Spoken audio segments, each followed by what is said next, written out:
ओम नमः शिवाय।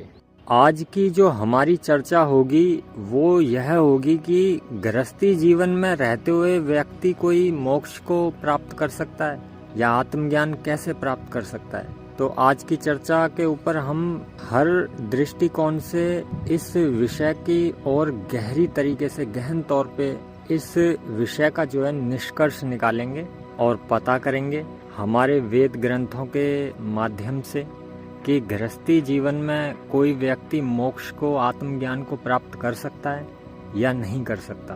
तो अगर देखा जाए वेदों के हिसाब से, हमारे शास्त्रों के हिसाब से, तो वो तो कहते हैं कि गृहस्थी में रहते हुए भी कोई भी व्यक्ति जो है पूर्ण रूप से जो है पूरी तरीके से मोक्ष को प्राप्त कर सकता है, यानी कि आत्मज्ञान को प्राप्त कर सकता है। और ये जो हमारी संस्कृति है और ये जो शास्त्र हैं हमारे, इसे केवल संभव ही नहीं मानते बल्कि गृहस्थ जीवन को ज्ञान साधना का एक बहुत ही अच्छा आधार भी कहते हैं। और अगर किसी व्यक्ति को मोक्ष प्राप्त करना है तो उसको जरूरी नहीं है कि बाहरी रूप से उसको सन्यासी बनना पड़ेगा, और बाहरी भेष से ये साबित भी नहीं किया जा सकता कि उसे मोक्ष प्राप्त हो जाएगा। ये तो जब पता चलता है जब किसी व्यक्ति की जो अंदर की भावनाएं हैं, उसके कर्म हैं, इनके ऊपर निर्भर करता है। थोड़ा हम इस विषय को थोड़ा गहरी तौर पे सोच विचार करते हैं, इसके ऊपर अध्ययन करते हैं इसका, जिससे कि हम इसको सही तरीके से समझ पाएं।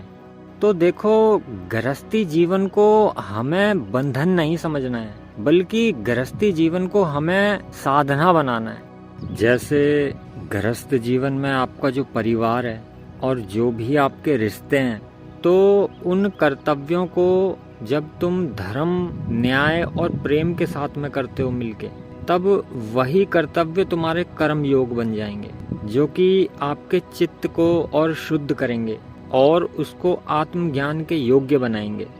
मतलब कहने का यह है कि जैसे कि पति के साथ में, पत्नी के साथ में, बच्चों के साथ में, अपनी माता पिता के साथ में, या अपने रिश्तेदारों, ससुराल वालों, इन सब के साथ में सहनशीलता अपनाएं, संयम बना के रखें, उनको माफ़ करें, क्षमा करें, सेवा का भाव रखें अपने अंदर।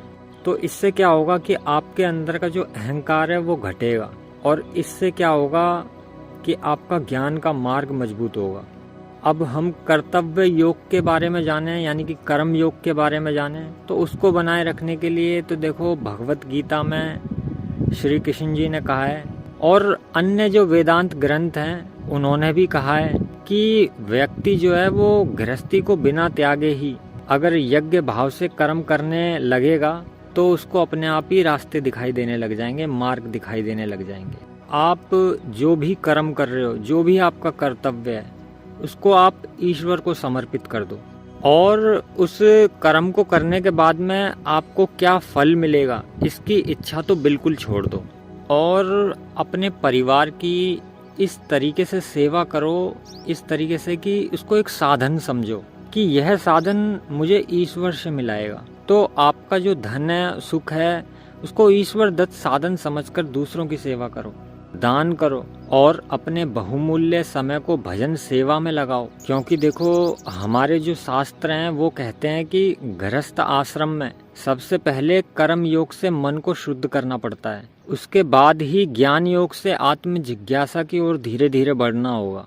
आप अपने जीवन में प्रतिदिन एक ऐसा निश्चित समय बनाएं, एक योजना बनाएं साधना करने के लिए, और वो जो आपकी साधना है उसको आप इस तरीके से बनाओ, एडजस्ट करने वाला, कि जो कि एकदम लचीला बनाओ उसको, जिससे कि आपका जो गृहस्थ जीवन है वो भी ना टूटे और आपके जो आत्म साधन का जो रास्ता है वो भी ना टूटे।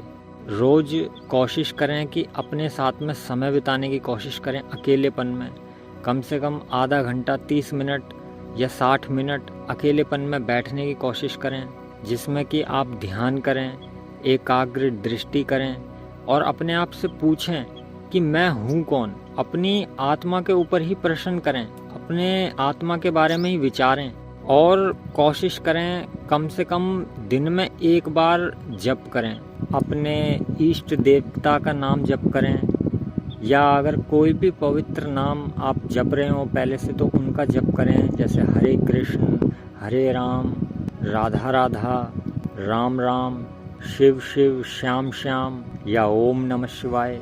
जो भी नाम आप जपते हो उनको जपें। कोशिश करें किसी धार्मिक पुस्तक का, ग्रंथ का या गीता का कम से कम 1-2 श्लोक पढ़ने की कोशिश तो करें। ज़्यादा ना हो सके तो कम से कम 1 श्लोक तो पढ़ने की कोशिश करें। अगर आपको कहीं से उपनिषद प्राप्त हो रहे हैं तो उनको पढ़ने की कोशिश करें। वेदांत का पाठ करें। ज़्यादा भी नहीं पढ़ पा रहे हो तो कम से कम एक छोटा सा अंश ही पढ़ लें, उसका एक छोटा सा हिस्सा ही पढ़ लें, और उस हिस्से में क्या सीख दी गई है उस सीख को दिन भर याद रखें। अपने मन में प्रार्थना करें कि मेरे जितने भी कर्तव्य हैं वो फल के लिए नहीं है, बल्कि मेरे जितने भी कर्तव्य हैं वो सारे ईश्वर को समर्पित हैं। मेरा अहंकार घटे, आत्मज्ञान की ओर बढ़े। सुबह के समय आंखें बंद कर लें, गहरी सांसें लें, प्राणायाम कर सकते हैं आप, और मन ही मन बोलें कि मैं यह शरीर नहीं हूँ, मैं यह मन भी नहीं हूँ, बल्कि मैं तो चैतन्य स्वरूप हूँ। इससे जो है अपनी दिन की शुरुआत करें आत्म जागृति के संदेश के साथ। और जब भी आप बैठें, सीधे बैठें, एकदम अपनी रीढ़ को सीधी करके, और आपके जो नाक के जो 2 छेद हैं, ईड़ा नाड़ी और पिंगला नाड़ी, जिसे सूर्य नाड़ी और चंद्र नाड़ी भी कहा जाता है, तो इन नाड़ियों की सांस पर ध्यान लगाएं और जागरूकता अपने अंदर बना के रखें और पूछते रहें कि मैं कौन हूँ। और फिर शाम होते ही पूरे दिन का आत्मचिंतन करें, कम से कम 10-15 मिनट बैठकर। और जब यह सोचें कि आज मैंने क्या क्या किया, मैंने कहाँ कहाँ मुझे अहंकार का भाव उत्पन्न हुआ, कहाँ कहाँ मुझे अहंकार आया, कहाँ कहाँ पे मुझे गुस्सा आ गया, कहाँ कहाँ मेरे मन में लालच उत्पन्न हुआ, और कहाँ कहाँ पे मैंने झूठ का उपयोग किया, और आज मैंने किस किस के साथ में अन्याय किया, या कहाँ पे मैंने धैर्य बना के रखा था, और किस जगह पे आज मैंने माफ़ी की, क्षमा दी, किस किस की आज मैंने सेवा की, और कहाँ कहाँ पे मैंने सत्य बोला, और आज किस किस को मैंने प्रेम किया। और दिन भर में आपने जो भी कुछ किया है, इसको आपको अपने आप को अपराधी की तौर पे नहीं देखना है कि अरे ये सब चीज़ मैंने ही कर दी थी, मेरी ही गलती हुई है। अपराध बोध के तरीके से नहीं देखना है इसको, बस यूं ही बस देखना है कि आज मैंने क्या किया, कितनी बार आया। जब आप इन चीज़ों को रोज़ रोज़ करोगे तो पता चलता जाएगा कि धीरे धीरे जो बुरी आदतें हैं, जो बुरी चीज़ें हैं, वो जीवन में से धीरे धीरे कम होती चली जाएंगी। जो गुस्सा आपको आना था, लालची मन, झूठ, अन्याय होना, ये सब चीज़ें आपके जीवन से धीरे धीरे गायब होती चली जाएंगी, और जो अच्छे भाव हैं वो ज़्यादा प्रबल होते चले जाएंगे। तो आपको यही करना है कि रोज़ 5-10 मिनट आंखें बंद करके केवल यही सोचें कि मैं ये शरीर नहीं हूँ और मैं ये सोच भी नहीं हूँ, और जब मैं यह शरीर नहीं हूँ तो शरीर से लगे हुए जो भी सुख दुख हैं, दोष हैं, पाप हैं, इन सब से भी मैं मुक्त हूँ। तो मैं खुशी दुख नहीं हूँ, मैं वह दृष्टा हूँ सिर्फ, जो सब कुछ ही यह देख रहा है, ये खेल को देख रहा है। आपके मन में कोई भी विचार उत्पन्न हो रहा है तो आप उस विचार के साथ में चलने मत लग जाओ, उससे जाकर चिपक मत जाओ, बल्कि सिर्फ उनको देखो, क्योंकि ऐसा करने से आपको काफ़ी मानसिक फायदे होंगे, चित्त शांति होगी और आत्म भाव बढ़ेगा। रोज़ शाम को आप जो कम से कम 5-10 मिनट, कम से कम 10 मिनट तो करें, और ज़्यादा से ज़्यादा तो उसकी फिर कोई सीमा नहीं है। आप चाहो तो 60 मिनट, 2 घंटे, कितने भी देर कर सकते हो। धीमे धीमे आवाज़ में भजन कर सकते हैं, या आप नाम जप कर सकते हैं, जिन भी नामों को आप जपते हो, जिन भी पवित्र नामों को। या अगर आप भजन नहीं कर पा रहे हो तो कम से कम भजन सुन सकते हैं, जिससे मन पवित्र हो सुनने से।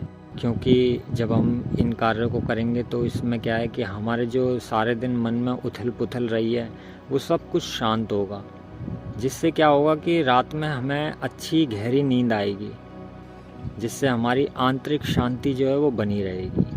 और अगर आपके पास में समय की अधिकता नहीं है, कम समय है आपके पास में, क्योंकि आप गृहस्थी जीवन में हो तो बहुत सारे काम होते हैं, घर के बाहर के, तो अगर ज़्यादा देर नहीं हो पा रहा तो सुबह 10 मिनट, शाम को 10 मिनट अपने लिए ज़रूर निकालें। और इसको एक नियम बनाएं।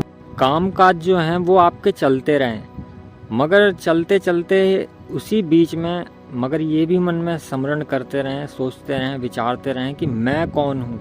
क्योंकि श्री रमण महर्षि जी उन्होंने भी यही बताया है कि आत्मज्ञान के लिए बाहरी जगह नहीं बल्कि नियमित आत्म अन्वेषण ही महत्वपूर्ण है, चाहे आप गृहस्थ जीवन में हो या सन्यासी में। अपनी भक्ति का और आत्म जिज्ञासा का जो है संतुलन बनाएं। प्रतिदिन नियमित भजन करें, अगर कर नहीं पा रहे हैं तो कम से कम सुनें, भगवानों के स्तुति करें और अपने ईश्वर की, उस प्रभु की जो है निष्कपट भाव से सेवा करें। अपने दिल में कोई कपट ना रखें कि जैसे होता है ना कि कोई इंसान जब किसी से कुछ भी मतलब होता है तो बिना मतलब के कोई भी किसी के काम नहीं आता। और ऐसा ही हो रहा है कि अगर कोई व्यक्ति मंदिर में पूजा करने भी जा रहा है तो वो भी दिल में एक इच्छा रख के लेके जाता है कि भगवान मेरी ये इच्छा पूरी करेंगे, तो यानी कपट रख के लेके जाते हैं। लेकिन आपको क्या करना है, ईश्वर की निष्कपट प्रार्थना करनी है, क्योंकि यह जो है आपके अहंकार को कोमल बनाएगी और आपके जो हृदय है उसको एकदम शुद्ध करेगी। और जहाँ तक हो सके यह विचारने की कोशिश करें कि मैं शरीर नहीं हूँ, मन भी नहीं हूँ, बल्कि चैतन्य स्वरूप हूँ, सिर्फ देखने वाला दृष्टा जो देख रहा है, ये जो भी कुछ हो रहा है सब कुछ देख रहा है वो। और इसी तरीके का जब आप विचार करोगे, साधना करोगे, तो आपको बता दें कि यही जो है गुरु का उपदेश है और यही जो है उपनिषदों का और गीता का अध्ययन है।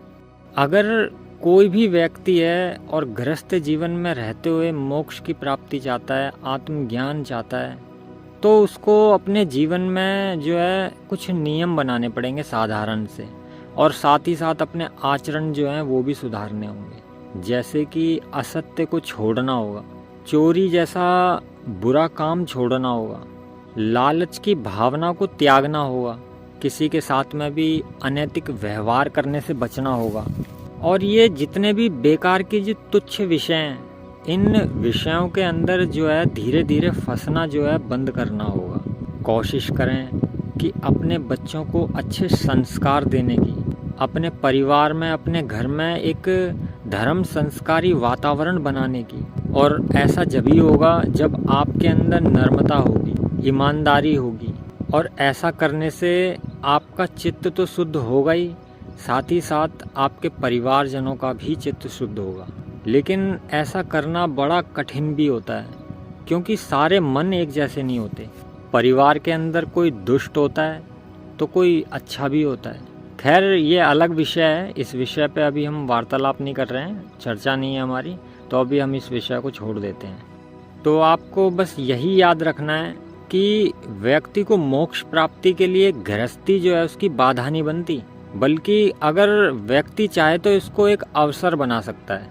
लेकिन जो वास्तविकता है, वास्तविकता तो यह है कि जहाँ पर ईश्वर की भक्ति हो, निष्काम कर्म हो, कि कर्म किए जा रहे हैं, फल की इच्छा करे बिगर, और सदैव हमेशा सिर्फ आत्मा का ही चिंतन हो रहा है, तो ऐसी जगह पर ही मोक्ष पाने की सबसे ज़्यादा अधिक संभावना होती है। जब आप अपने कर्तव्यों को करोगे बिना किसी की गुलामी के और हमेशा सदैव निष्काम भाव ही रखोगे, तो वो ही जीवन जो है ना आपको धीरे धीरे आत्मज्ञान की ओर ले जाएगा। ओम नमः शिवाय।